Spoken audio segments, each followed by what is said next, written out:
Thanks everybody who's been in touch. We'll get back to Iran in a minute, but I just want to spend a few minutes talking about a domestic political story. The Home Secretary Shabana Mahmood fast-tracking immigration reforms so those arriving in the UK after Monday will only be eligible for temporary refugee status. This is the right to permanent asylum in the UK scrapped in the most significant overhaul of immigration policy in a generation, the Home Office says. The Home Secretary changing the rules so migrants arriving in the UK only eligible for temporary refugee status as part of those sweeping reforms. We've heard a lot about this before, but will it work? Kevin Foster is the former Immigration Minister for the Conservatives and joins me now. Let me just ask that question to you, Kevin. Will it work?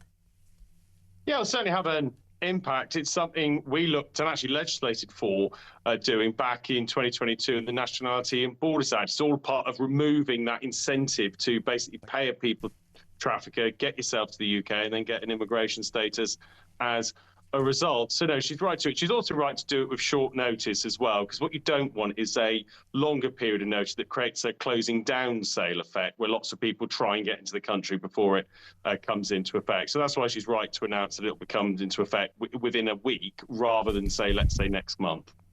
It's a broken system. It's really tearing communities apart. It'll cost us a lot of public confidence in the state's ability to do anything at all. So we need to make these changes for the state of the country. How will it actually work? That's what Shabana Mahmood thinks. But practically, Kevin, how will it work?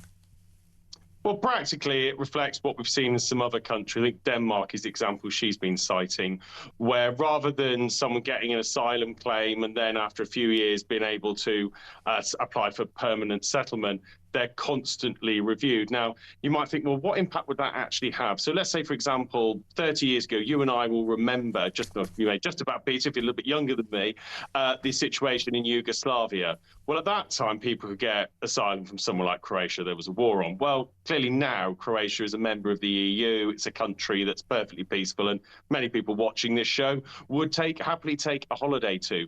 So if you've got permanently temporary status, then, of course, someone who perhaps claimed asylum in the mid-90s, by about 10, 15 years later, when Croatia was joining the EU, would have perhaps found themselves being told, actually, your home country is perfectly safe now for you to return to. So that's the sort of practical effect this type of change has.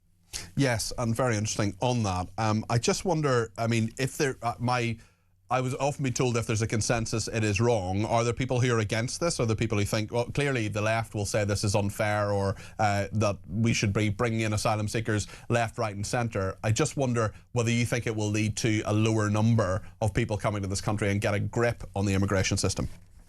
It'll have some effect, but it's got to be part of a wider package. And actually, to be fair to the Home Secretary today, she said, you know, there's no silver bullet, there's no one magic solution. She's absolutely right to say that. You know, we've seen too many in the past say, for example, her predecessor thought smashing the gangs would solve the problem. And it's also worth saying that perhaps under the Conservative government, particularly Mr. Sunak's time, there was every so often a new thing that apparently was going to solve the whole problem. Well, you need a wider strategy. That's what you need.